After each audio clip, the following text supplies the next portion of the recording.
Hello, everyone. This is Roman Polnar, and welcome to Food for Thought, which is a series of conversations with entrepreneurs, professionals, thought leaders, and philanthropists in the Jewish community. And today I'm excited to have a conversation with Sandy Lipkowitz, a new Business Circle member and founder of We Make Travel Easy.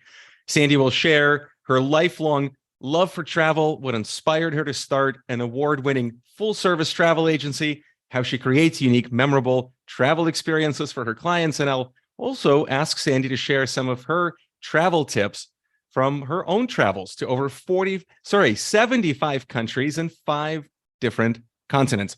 But first, I want to thank our sponsor. This series is brought to you by Hebrew Free Loan of San Francisco.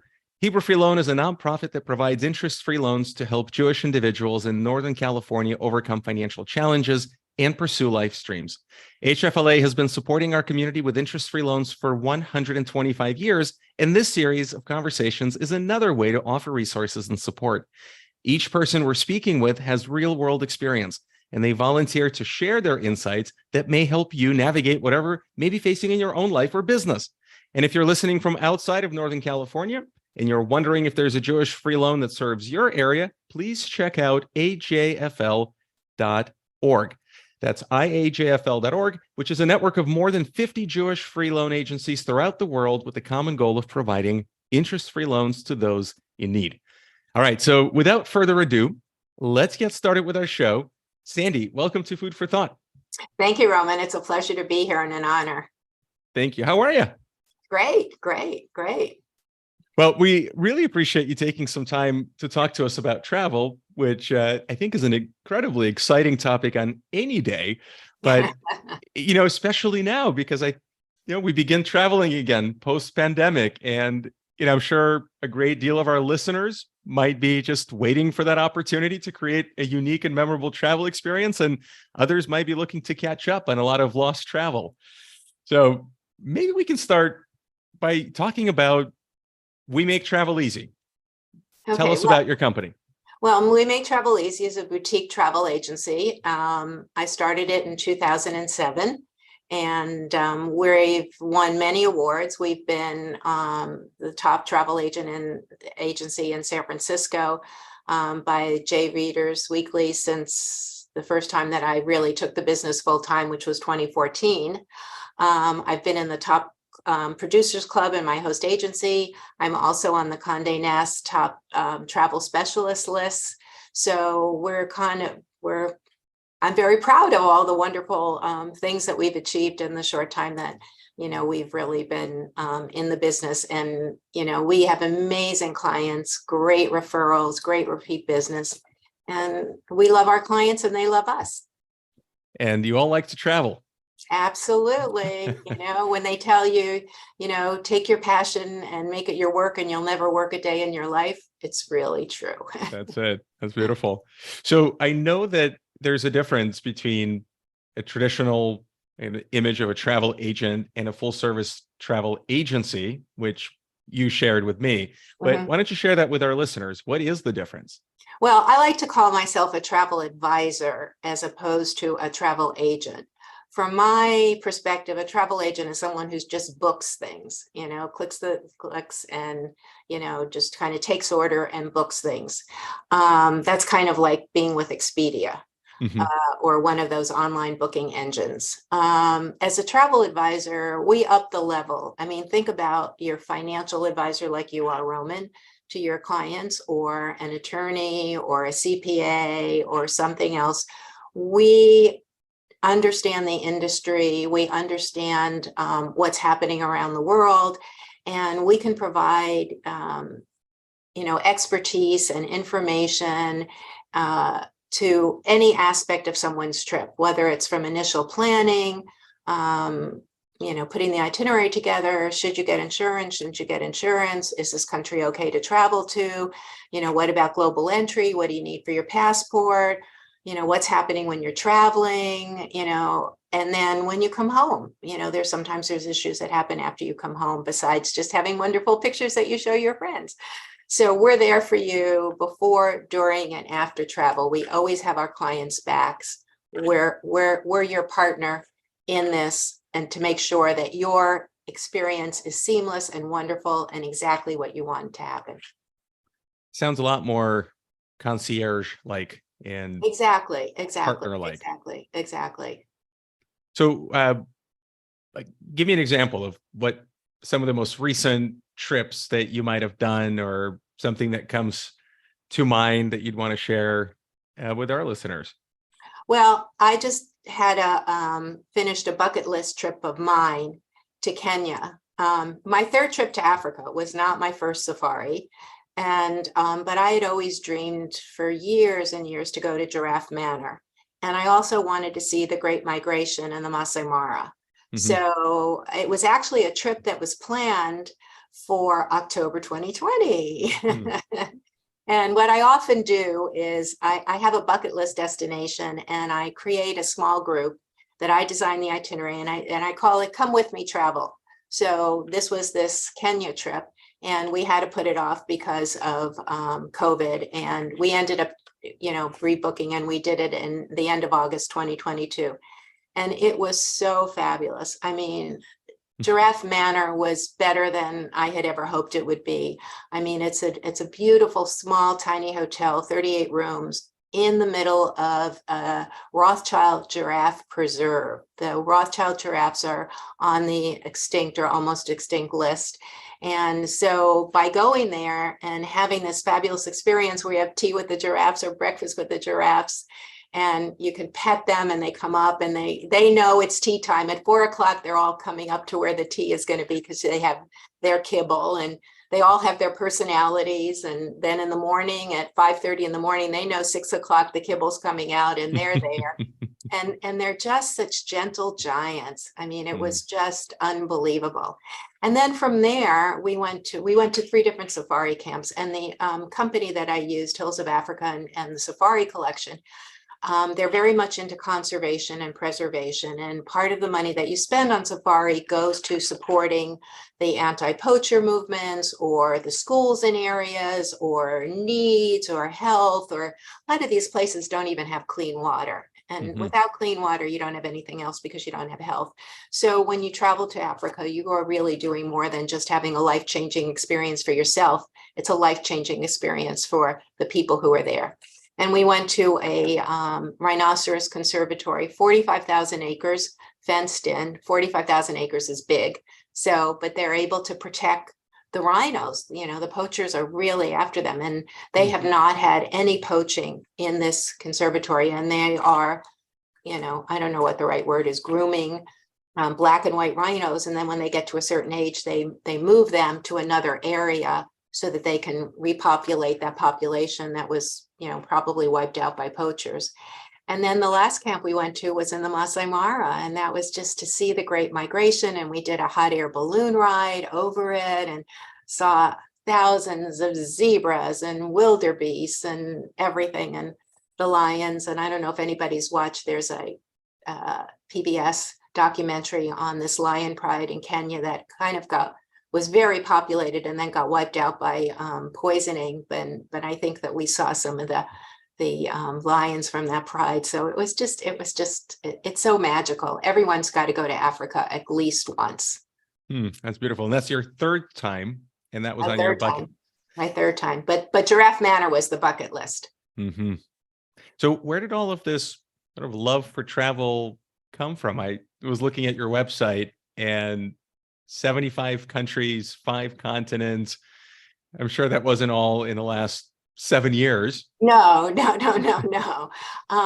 When I was a kid, we lived in small towns in Pennsylvania, and on the weekends, my father would call it getting lost, and we would get in the car and we would just drive these back roads in Pennsylvania. And we lived in the Pennsylvania Dutch country, and so they had the covered bridges, all these charming things that you see, and to just go on a road. I mean, no Google Maps, no GPS, no nothing. And, so that we would do that. And then every year my parents would take a vacation that would be a car trip. It was before people really took planes all over the place. And I remember we drove to Detroit, we drove to Washington, D.C., we drive to all these interesting places and have a wonderful, in fact, we even went to New York City on vacation one time. So, that was always there. And then in college, my first college intercession was my first airplane ride, and that was to San Juan, Puerto Rico. And it just continued. And then when I came out to California and finished graduate school and I was teaching in my first summer, I did 9 weeks with Europe on $5 and $10 a day. And I came back and I said, oh God, this is it. I love to travel. I'm going to be a travel photographer. Well, things went in different directions and I did different things, but I always traveled. And then after a divorce, and I had been in the shopping center industry and I didn't want to go back into that. In the early 2000s, I saw the handwriting on the wall with e-retailing. And also I wanted to do something that was more important to people than just leasing stores for them to buy things that they didn't need. And, went through a couple of different things and this travel thing kind of happened and it was, kind of just supposed to plug a hole. And it was Y2B travel, and it was a multi-level marketing thing with selling websites where the underlying search engine was Travelocity. I quickly realized I didn't like multi-level marketing, but here I was in travel and helping people. And, that was 2007. So we all know what happened in 2007 and 2008. So people weren't traveling, but I did well for the first year and the people who worked with me liked it. And it was a hobby business on the side. And then in late 2013, early 2014, I met my coaches that specialize in travel entrepreneurs. And I was working in a friend's business and my pocketbook was in there and my heart was in the travel. And I just decided to go full time into travel.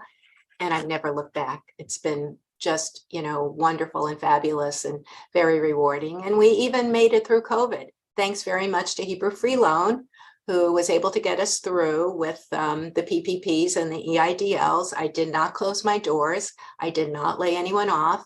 I wanted all our clients to know that their future travel credits were safe. We were taking care of them during COVID. In travel, you don't get paid until travel's completed.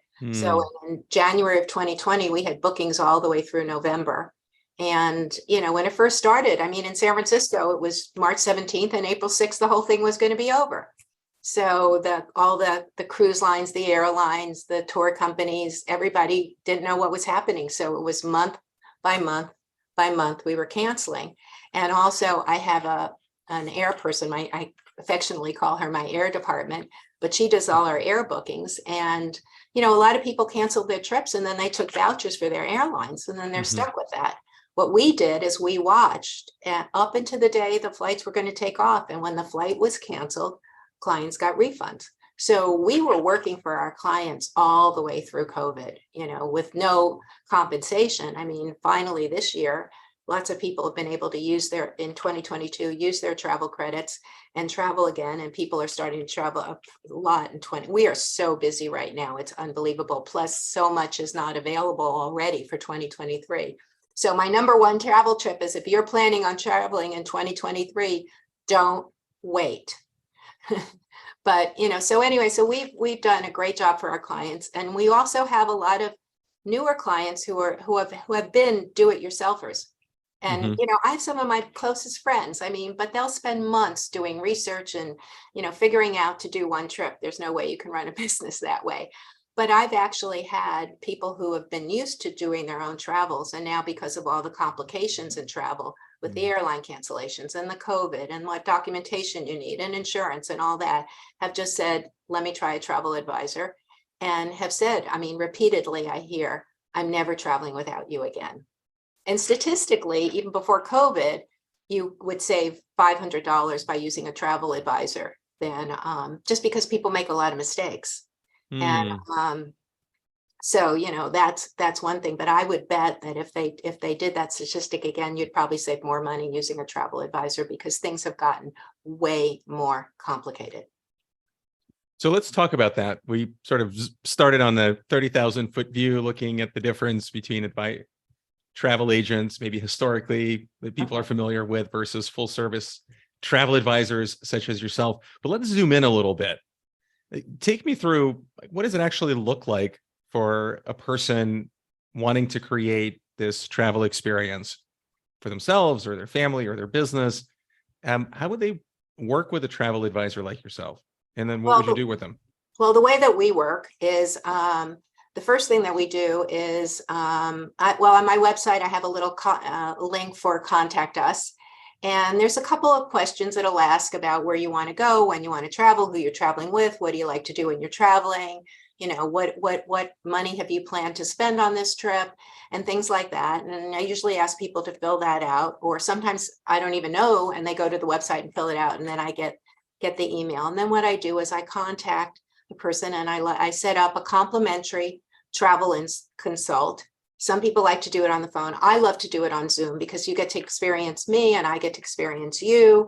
And I think it's, a lot better for thing. And so we go through and we talk about, I'll ask the person a lot of questions about what, the trip and what they want to do and what kind of hotels they like and all the different things. I mean, I can send 4 people to the same destination and they will have 4 different trips. Somebody's into food and wine, somebody's, very active sports, going to bungee jump off of whatever, somebody is a real museum person, and somebody is, art and culture. I mean, and so you go to the destination, you see different things based on what you like to do, because everybody's trip is different. We're not the off the shelf cookie cutter kind of itineraries. Ours are all custom done. I mean, sometimes people come to us and they want to go on a small group tour, and we'll do that, and that's already preset.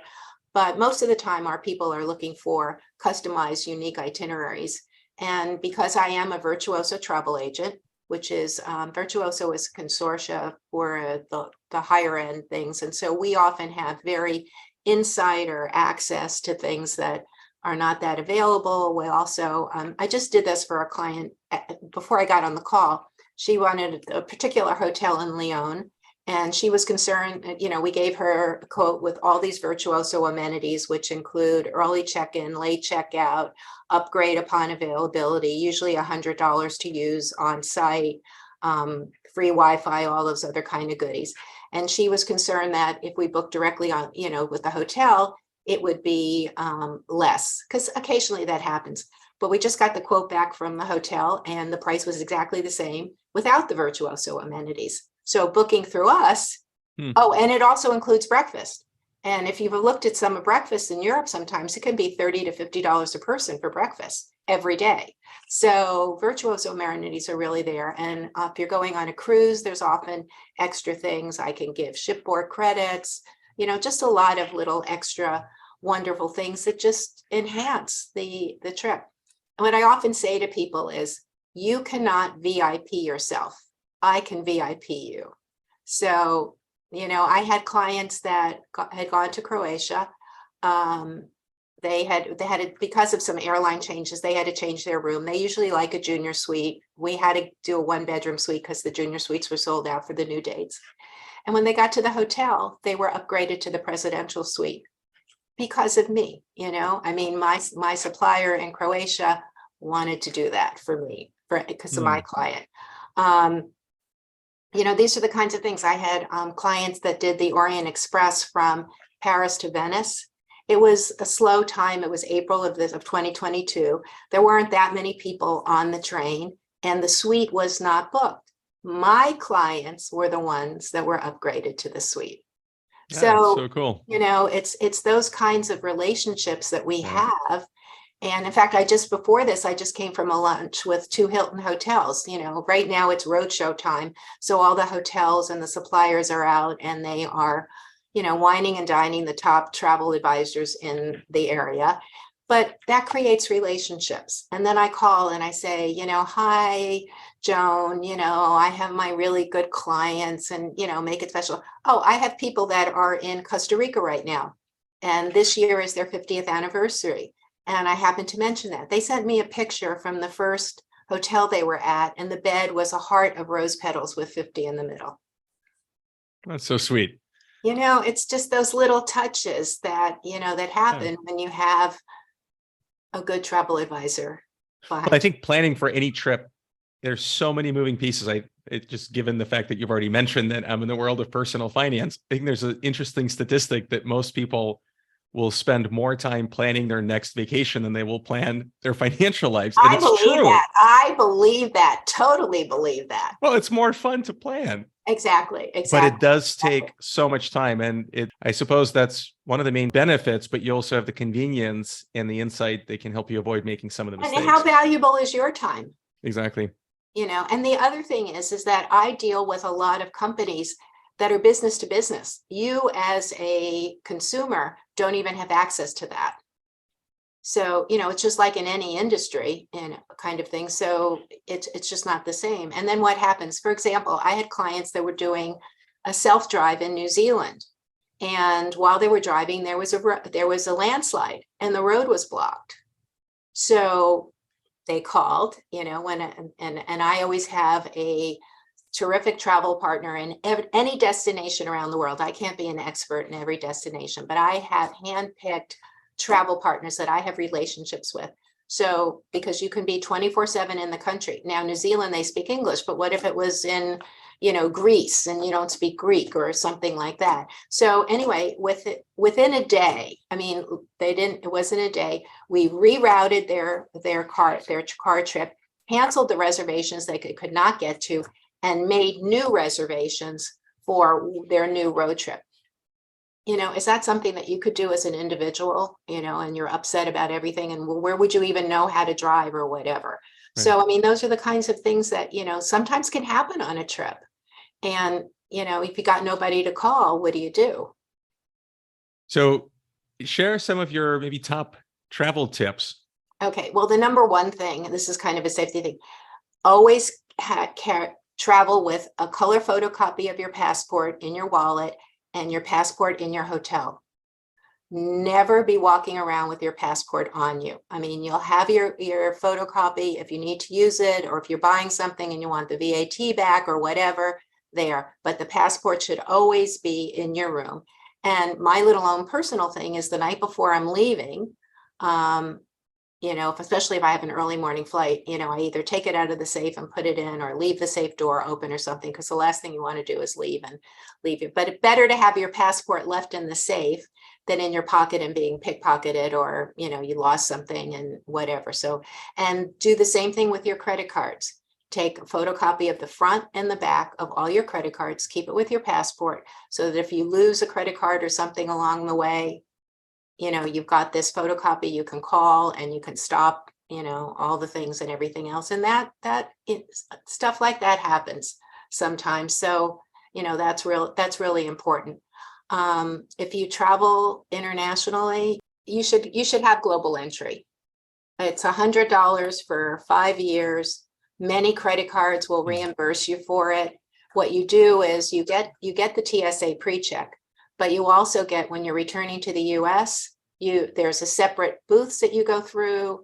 You are through customs and immigration in 2 seconds.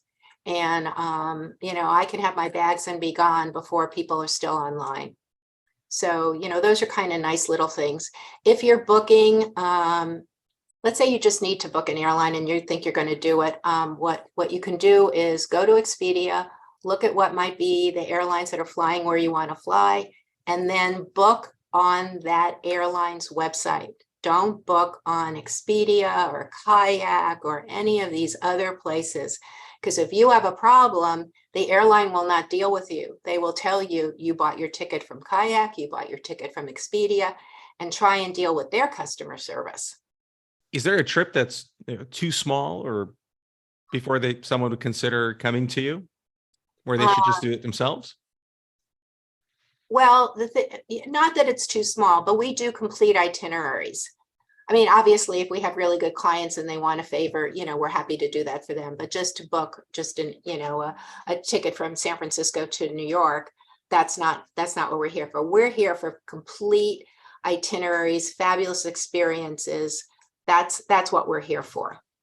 People come to you with a wish list, and you help them put it together. Is that? Exactly. Like sometimes I'll often use this example. If you think of a home improvement thing, analogy, some people go to Home Depot, they'll buy everything, and they'll come home and they'll fix whatever it is. It'll be gorgeous. Those are the do-it-yourselfers. There are other people who, they want to remodel their kitchen, and they know what kind of countertop and appliances and this and that, and they hire a contractor to do it. And then there's some people who have a house and they say, God, we got to do something, and they hire an architect and a designer. My clients would not be the do-it-yourselfers. Those people they love doing it, have a great time. I have clients that will call me and say, I want to go to Italy, and I want to go to here, and I want to see this, and I want to do that. Make it happen for me. And then I have other clients who come to me and say, well, we really need a vacation. This friend went to Africa, this friend went to Antarctica, somebody else went to Machu Picchu. We don't know what to do. And when I have the travel consult with them, we'll go through it. And many, many times I come up with a suggestion, something that they never thought of, that's absolutely perfect, and they love it. Yeah, that's great. Can you share some of your upcoming trips? Well, what I'd love to do is invite everybody to come to Morocco with me. I'm doing another one of my bucket list trips in this October, and we're going to start in Casablanca, and we'll go to Fez, and then we're going to go into the Atlas Mountains, and we're going to get to the point where we're going to get on camels, and we're going to ride into a desert camp. And let me tell you, when they talk about glamping, you'll think that you're in a Four Seasons hotel room when you're in this tent. But the starry night is unbelievable. I mean, there is no light pollution for God knows how many hundreds of miles away. The night is going to be incredible. And we'll also visit a Berber village and do a little hiking in the area. And then we'll end up in Marrakesh, and we'll have a tangine cooking class, and we'll see the Yves Saint Laurent Museum. And there'll also be an optional hot air balloon ride. So it's just going to be fabulous, fabulous, fabulous. And we're going to have a little bit of Jewish,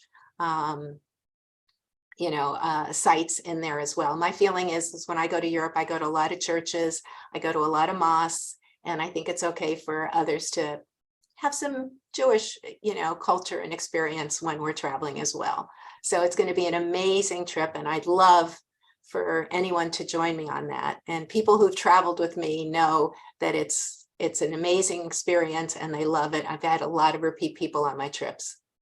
How big are the groups that go on these trips with you? It's a minimum of 10, and it usually doesn't go much more than 15 or 16. So it's really a great small group experience. Do you also do group experiences for others, or is it only for personal travel? We do. Absolutely, we do. We do multi-generational. Grandma, grandpa have an anniversary or a birthday, and they want to take the kids and the grandkids. We do a lot of that. We do affinity groups. Lately, I've had 3 or 4 50th birthday parties. I've got one going to France. We had one going to the Caribbean. Sometimes I have individuals who I had a travel and social media wine person. We did a wine trip to Portugal for her people. I'm talking to a cookbook author right now about she did a book on her travels through Italy. And so we're in the process of doing that. I am working with a nonprofit called the Singers Gym, which trains opera singers. There's a program through San Francisco Opera, and I think it's called Mirala. I'm not sure if I pronounce it right, but young, very successful, promising opera singers, Juilliard graduates, all that kind of thing, kind of go through a training program, and then the best of the best become Adler Fellows, and then they get hired by opera companies around the world. It's an amazing thing that San Francisco Opera started.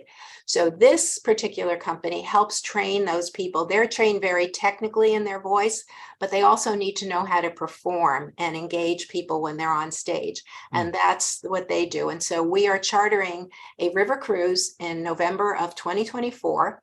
And it'll be from Budapest to Vienna, so 2 major opera houses. And while we're on the cruise, they're going to be demonstrating with some of these young singers how they do that. So it's going to be a behind the scenes opera experience. And then at the end, there'll be a performance.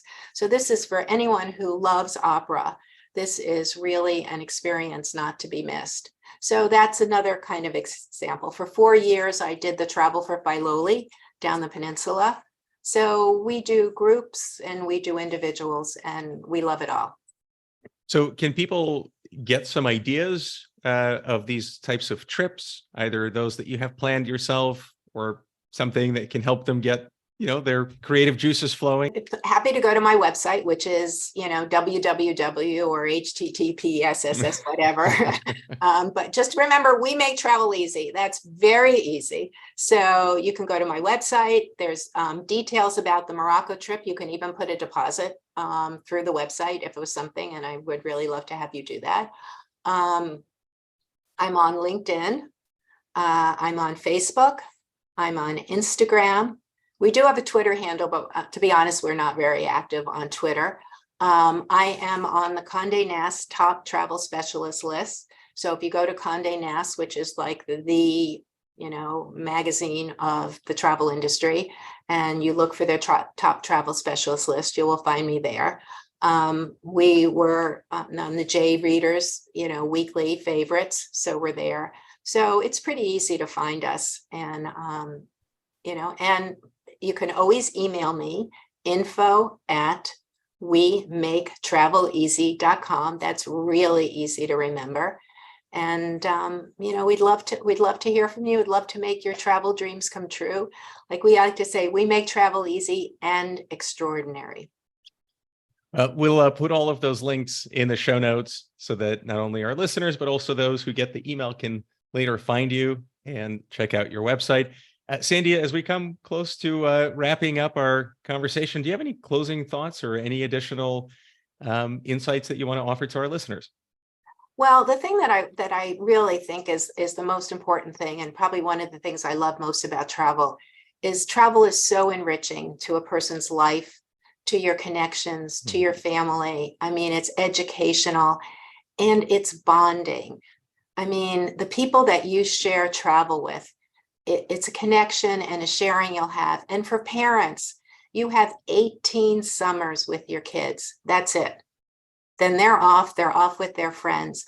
But if you travel with them, first of all, you're going to teach them and expose them to the world. I really believe if more people traveled, we'd have more world peace. And, it's like, and then there's going to be Thanksgivings, that you're together and you're going to say, remember when we were in Paris and dad did this, or remember when we were in Portugal and Sally got lost, or do you remember that meal we had in Croatia? Oh my God, there was never anything. And remember when we saw those lion cubs playing together? That was so cute. I mean, these are the things that share and bond and, make such a difference in someone's life. It's so enriching. So everyone should travel. I always thought if kids spent a semester abroad living with a family, they'd learn that people are the same. They love their kids. They want a better life. Maybe they wear different clothes. Maybe they eat different food. Maybe they speak another language. Maybe their house looks different. Maybe they pray to a different God or, in a different kind of way. But that's all interesting. It's not scary. It's not bad. It's just different and it's interesting. And if people would be less afraid of things that were not the same and realize that it's one world and we're together, and travel is just the key to unlock a lot of that. Well, that's a beautiful way to close. Very motivating. And I imagine every one of our listeners right now is just itching to go and travel and explore some beautiful place, have some great food, and share some laughs with new friends. Absolutely. Folks, we've been talking with Sandy Lipkowitz. She's the owner of an award-winning travel agency called We Make Travel Easy. So, hey, if you've been craving a unique travel journey for yourself or for your family or for your business without having to do any of the planning, well, now you have Sandy to call, or you can go to her website, which is www.wemaketraveleasy.com. All right, Sandy, I just want to thank you again on behalf of the Hebrew Free Loan and our business circle for taking the time and sharing your passion and your love for travel, giving us some tips, and for being with us. Oh, thank you, Roman. It was a delight. And thank you for all that you do for Hebrew Free Loan. And Hebrew Free Loan is just such a fabulous organization. They're there and so humble and just the right times for everyone in all different kinds of needs. It's truly a blessing. Well, thank you for saying that. And to all of our listeners, thank you for your support. Thank you for listening, and be well, everybody.